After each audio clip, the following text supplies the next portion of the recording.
ये है channel 91 plus network और आप देख रहे हैं न्यूज 91।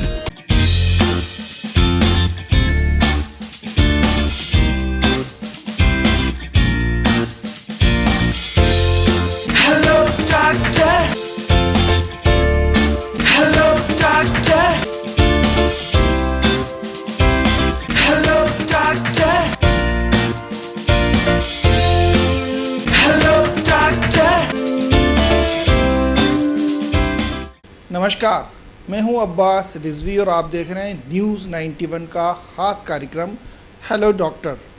हेलो डॉक्टर में आज हम आपको मिलवाएंगे शहर के वरिष्ठ फिजियोथेरेपिस्ट से उदय जनवा साहब से, जो पिछले 6 वर्षों से महाराष्ट्र के पुणे में अपनी सेवाएं दे रहे थे और अब उन्होंने खुद अपना क्लिनिक डाला है। द क्योर फिजियोथेरेपी के नाम से अशोक नगर में आपका क्लिनिक है। फिजियोथेरेपी के विषय में आज हम हमारे इस खास कार्यक्रम हेलो डॉक्टर में उनसे बात करेंगे और जानेंगे कि फिजियोथेरेपी किन किन क्षेत्रों में होती है और क्या एक फिजियोथेरेपिस्ट के पास इंसान को डायरेक्ट जाना चाहिए, कब जाना चाहिए। सर, आपका बहुत बहुत स्वागत हमारे कार्यक्रम में। उदय जानवा साहब, फिजियोथेरेपी के क्षेत्र में आपने काफ़ी अच्छा अनुभव प्राप्त किया है, ख़ास करके आपको बताएं कि स्पाइन के क्षेत्र में आपने विशेषज्ञता हासिल कर रखी है।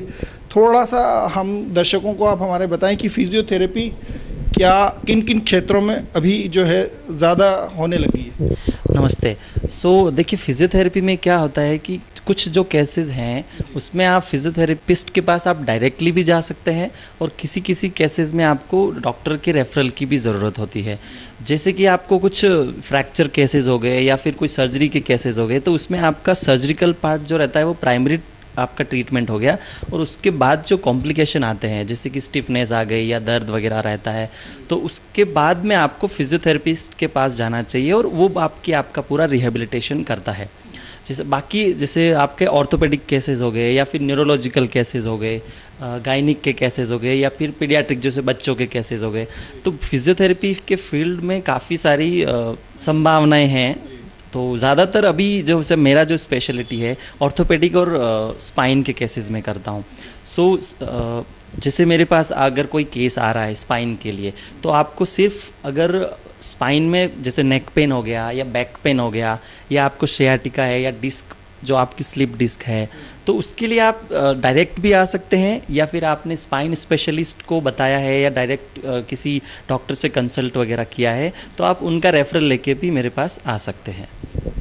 तो जैसा कि आप सब जानते हैं या हम सब आज अपने अपने कामों में इतने व्यस्त हैं कि लंबे समय तक हमें सिटिंग करनी पड़ती है या लंबे समय तक एक ही स्थिति में रह के किसी काम को करना पड़ता है। ऐसे में बैक पेन से आज काफ़ी लोग पीड़ित हैं और ये तय नहीं कर पाते हैं कि बैक पेन को लेकर इलाज तुरंत क्या लिया जाए, क्योंकि ज़्यादातर लोग इसे अवॉइड करते रहते हैं, ये प्रयास करते हैं कि थोड़े दिन में ये ठीक हो जाएगा। तो यही मेरा अगला सवाल है सर।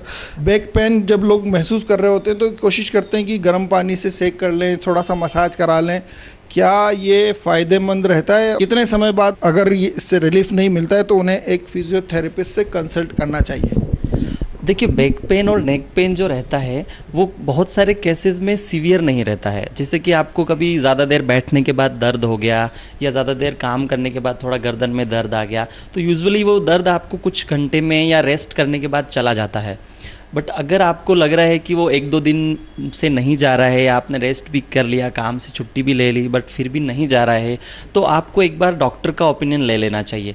आप डायरेक्ट फिजियोथेरेपिस्ट के पास में भी जा सकते हैं या फिर आपको दर्द है कुछ दिनों से, कुछ सालों से चल रहा है, वो फिर धीरे धीरे आपका हाथ में जाने लग गया है या फिर पैर में जाने लग गया है, फिर आपको एक डॉक्टर की कंसल्टेशन लेनी चाहिए और आपको MRI या एक्सरे जो भी आपको डॉक्टर प्रिस्क्राइब करता है तो वो आपको फिर करना चाहिए। आपको डॉक्टर उदय जानवा साहब का नंबर भी अपने इस YouTube चैनल के ज़रिए आप तक पहुंचा रहे हैं ताकि आप उनसे कंसल्ट कर सकते हैं। क्या सर, क्या समय बेटर रहेगा कि लोग अगर एक बार प्राइमरी कंसल्ट करें और उसके बाद आपके पास पहुंचे, तो क्या ये संभव है? जी, आप डायरेक्टली मेरे पास आ सकते हैं। तो मैं अपने क्लिनिक पे यूजुअली सुबह 9 से दिन में 1 बजे तक रहता हूँ और फिर दोपहर में 3 से शाम में 8 या 7 8 बजे तक रहता हूँ।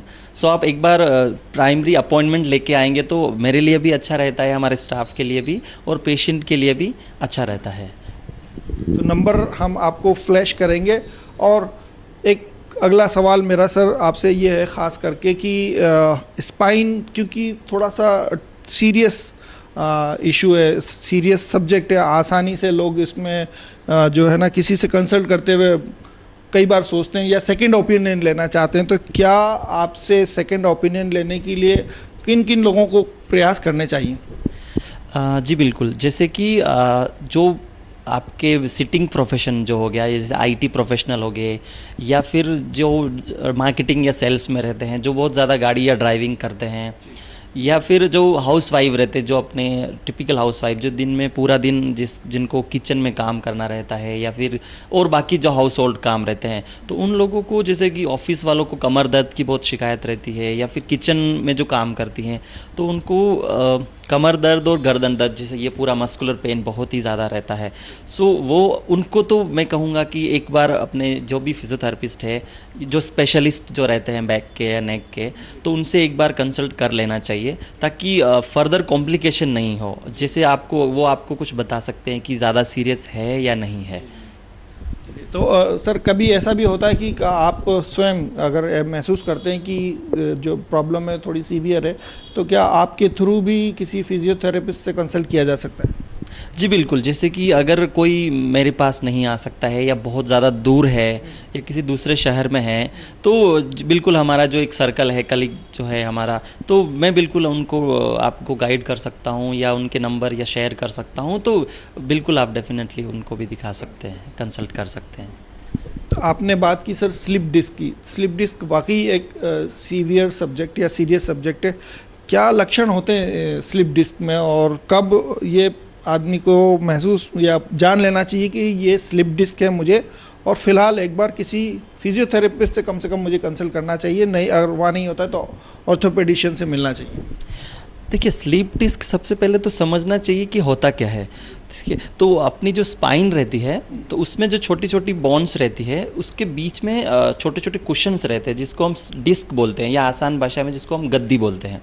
ठीक है, सो क्या होता है कि या तो आप कभी बहुत ज़्यादा वज़न उठा लेते हैं या गलत तरीके से उठ जाते हैं, या बहुत ज़्यादा जो आपका हेक्टिक जॉब है जिसमें बैठने का बहुत ज़्यादा काम रहता है, तो over the period of time वो थोड़ा सा आपका पीछे की तरफ आ जाता है या फिर आगे की तरफ आ जाता है। ये कह सकते हैं कि जो गैपिंग कम हो गई है, जो आसान भाषा में बोलते हैं, तो वो जो बाहर आई हुई डिस्क जो है वो आपकी जो दोनों तरफ आपकी जो नर्व्स निकल रही है स्पाइनल कॉर्ड की, उसके ऊपर कंप्रेशन देती है।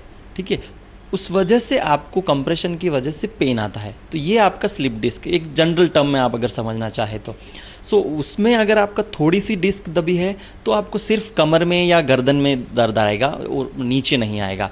सो उसका अगर फर्दर अगर आपका थोड़ा सा बल्जिंग बढ़ी है, डिस्क दबना बढ़ गई है, तो फिर आपका घुटने तक आएगा या फिर हाथ में कोहनी तक आना चालू हो जाएगा।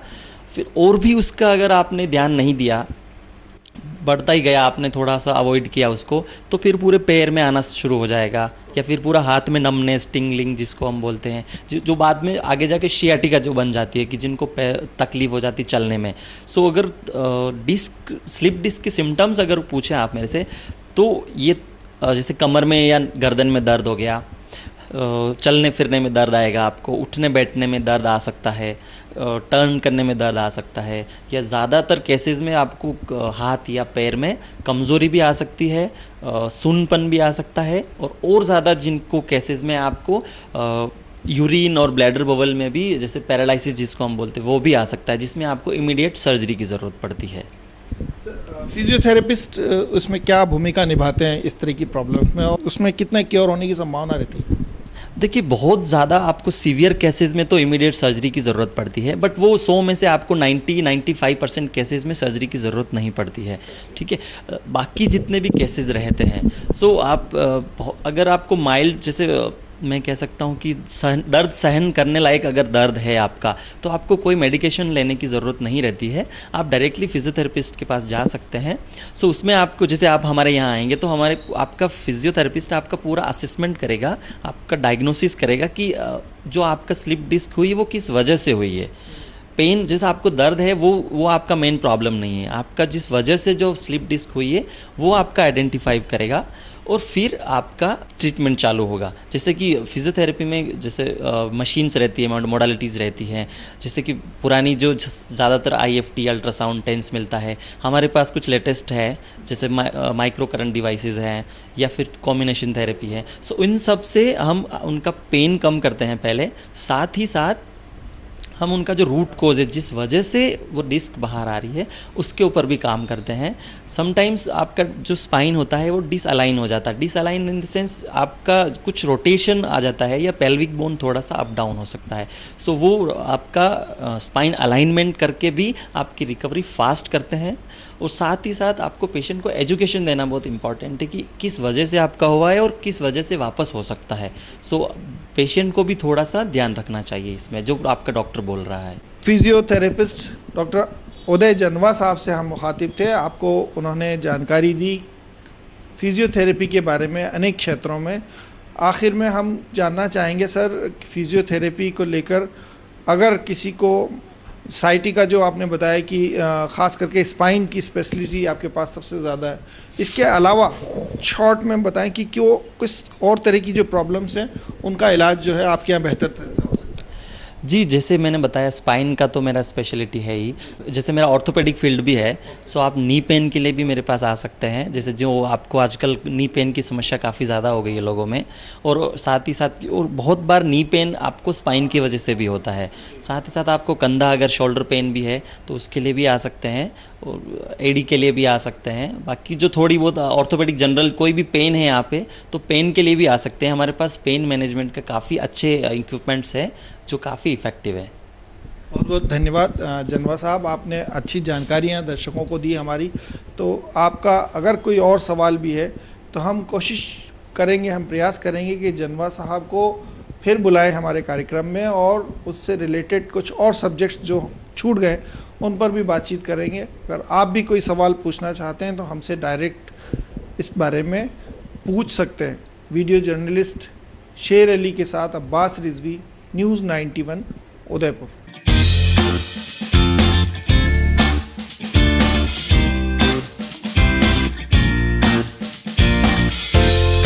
Hello, doctor. Hello, doctor. Hello, doctor. Hello, doctor.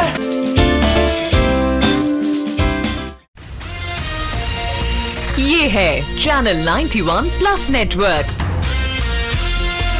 और आप देख रहे हैं न्यूज़ 91।